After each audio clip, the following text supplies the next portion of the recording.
Call me crazy if you want, but I've never liked store-bought pesto. Susie, I'm gonna let you cook because you know it's your prerogative, and I ain't gonna call you crazy. But I do think I got something that might trump that, or maybe just being along the same realm of crazy. Just hear me out. About 10 years ago, I was teaching music full time. If you don't know a backstory, I'm a musician. I'm an artist. Be Free is my name. It's my persona. It's who I am. But I also have a bachelor's degree in music performance and a master's in music ed. So 2012 is when I started this job full time. I was the music director of the entire department, teaching K through 8 choral and general music. So along these lines of my job, aside from me teaching regular music classes, these kids also had 5 concerts about a year, which is a lot. So I'm seeing every student from ages 5 up to 14 on a frequent basis throughout the week. And in doing so, you can imagine that there's a lot of influx of germs that I was exposed to on a constant basis. My first full year, I was sick literally every 2 weeks, it felt like, because it was just the first time that I had been surrounded by that many different kinds of germs and that many ranges of germs and ages, and it was terrible. So 2013 winter, my second full-time year of teaching, I get sick again, and I'm like, oh damn, well here we go. This is, run of the mill. I'm getting a cold. I'm getting something. I don't know. I do know that the last thing I ate before this happened was some Mighty Wings. McDonald's brand was bad, by the way, because they were clutch. I knew that something was wrong because I was getting laryngitis. The next full day, I couldn't talk. Like, my throat hurt really, really bad. And I was thinking, like, this is just, a really horrible cold. Like, it's in my chest, it's in my neck, whatever. My throat. And I was like, okay, this is, something I gotta go through. However, it got increasingly worse. And it got to the point where not only was everything else hurting like it normally does with the cold, but my throat started to hurt, like, so I couldn't eat or drink anything without it burning. Like, everything that I ingested physically hurt the shit out of my throat. It was painful. Went to the doctor, went to urgent care. They didn't really figure that anything was going on with that. They were thinking it was just a part of, like, this is a really bad cold, really bad laryngitis. They did, however, deduce that I had pneumonia, which is horrible at that. So on top of me having this really bad cold and whatever's going on with my throat, I also had pneumonia at the same time. I'm guessing it's walking because I didn't get put into the hospital. They let me go home, gave me some antibiotics. So I'm at home fucked up, still going about the course of the whole illness, and trying to just hope that, through the antibiotics and through this, that I am going to be fine. My shit gets worse. I wake up one night and I have 105-degree fever. Out of nowhere, I was in so much pain. My husband had to take me to the hospital, to ER, to she's messed up. These idiots gonna give me some Tylenol to take with orange juice. And I'm like, I freaking told you. You clearly know that I have it hurts. Everything burns my throat to drink or eat. So that was stupid on your behalf, but whatever. They take a chest x-ray. I'm telling them, like, I have, like, all those issues going on, and they can see, that the pneumonia is still there, but they don't see anything specifically wrong with my throat.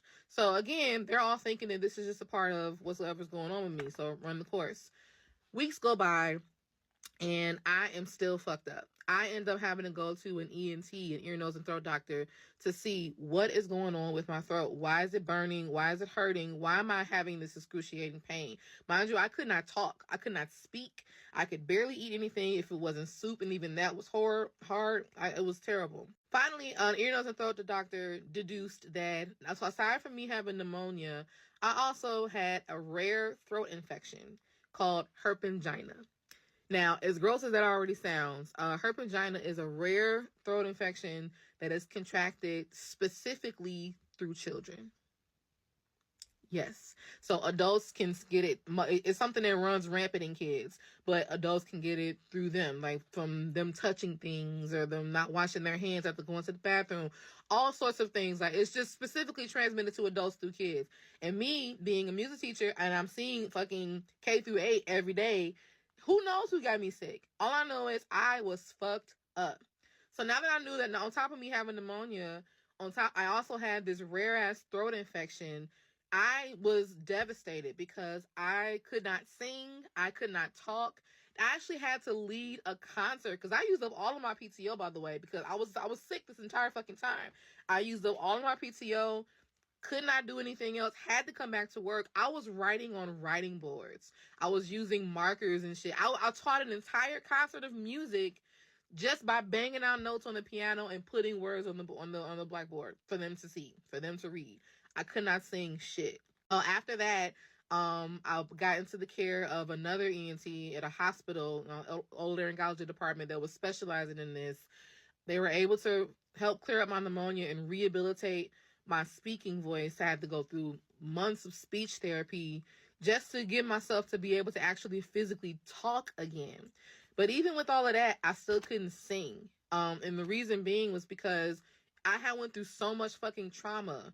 I had pneumonia and I had this horrible throat infection. And mind you, when I coughed, I was still coughing. Everything was acidic. Everything was burning the fuck out of my throat, whether it was going down or coming out. So after all was said and done, my vocal cords, they put a scope down and to look at it, they were singed. They were burned. They were fucked the fuck up. So it was no wonder I couldn't sing anymore. I didn't have time in my calendar to do anything about my singing until the school year ended. So it was deduced that, you know, even though speech therapy was working with me talking, I wasn't going to be able to sing until they physically removed all the scar tissue from my vocal cords. So when that school year ended, the little day of the 8th grade graduation, I had to miss it. I had a surgery and I had to go under to literally take out the scar tissue from my vocal cords. And I was fucking devastated. Mind you, when all of this is going on, I didn't really know how shit was going to turn out. I have horrible, horrible stories of people who have lost their voice and has never come back. I have like the vivid thought of Julie Andrews, who had vocal cord surgery too because she had nodules. But I did have a small nodule as well, which you can also develop on your vocal cords when they're rubbing against each other all the time. So I thought I was gonna lose my voice forever. I was extremely depressed. I didn't want to live. Like I felt as if I don't know what I'm gonna do if I'm not gonna be able to sing again, and I was lamenting so much. So from the time that I got sick, and the time that I had my surgery, and the time it took me to recover from that surgery was 11 months. In that time, I was going crazy, but I'm like, if I can't sing, I can physically write. You know, like I'm like, my story has to be heard somehow. Like my gift has to be done with something. So I wrote as much music as I could. I produced as much as I could. And I literally had to teach myself how to sing again because it was like a brand new voice. I had a whole new shaped vocal cord, everything. And then luckily, by the grace of God, I'm still here today, and I was able to get back by the end of that year singing. And I remember the first thing that I sang after all of that was Electric Lady, and I was like, oh my God, I can sing. It was crazy. I was crying, but the stuff that I wrote during that time actually turned out to be the vocal material that I had put out for my sophomore album, which is Ode to a Love Affair. And I look at it as like not just being like personified love, but like it was also about me just talking about the back and forth of me, this love affair I have with my voice, with my gift, because I didn't know if it was ever going to come back. So lots of double entendres in there.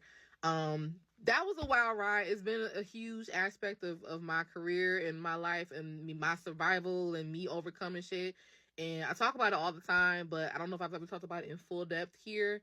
But that's probably one of the craziest things that's ever happened to me.